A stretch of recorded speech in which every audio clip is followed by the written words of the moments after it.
Well, there's definitely some effort for sure. It wasn't perfect. We have a young crew, especially up front, but I pushed them hard today.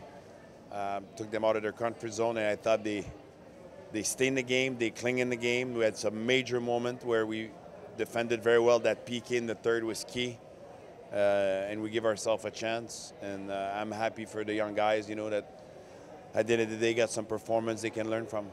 I think you mentioned it last week that you're starting to see the steps forward. Is tonight another one of those big learning steps for some of those young players? Yeah, I think, like I said to the guy, I think we got a little taller today.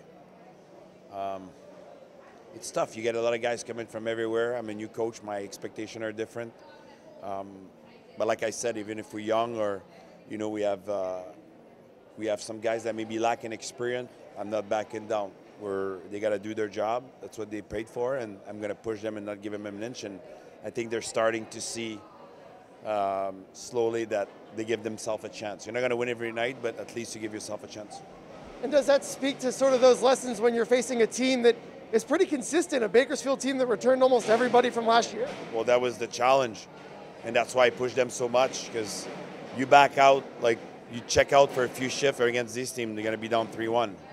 And we find a way to cling on. It was a cling on win for me. A lot of guys played a lot of minutes, and they were asked a lot, and again, I pushed them tonight, and I think they grow a little bit. What can you say about the performance of Olle Eriksson Ek? He was really good, especially in a shootout there. That's big to help after we scored the first goal. It helped out to have guys that can, you know, stand tall like that in net, and it was a good performance for him. Finally, it's a quick turnaround tomorrow, a good Colorado team coming in.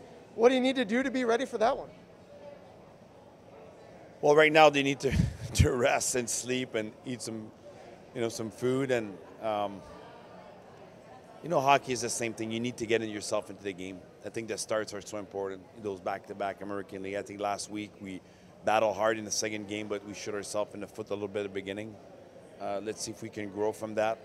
I'm not so much about results right now as process and digging and seeing how deep we can go in games and how much we can get from some guys, and that's how we react tomorrow. What have you seen so far from the young guy, McTavish? I haven't had a chance to talk to you yet, but yeah, he's what I like the most is his buy-in. He's you know, he's came here and dig and worked hard and tried his best. So that's all you can ask. Ask him a lot of minute power play, PK, 5-on-5. He was out there 3-on-3 shootouts. And that's one of the reasons why he's here is to make sure that, you know, he gets that workload. He didn't have much of a training camp because he was banged up.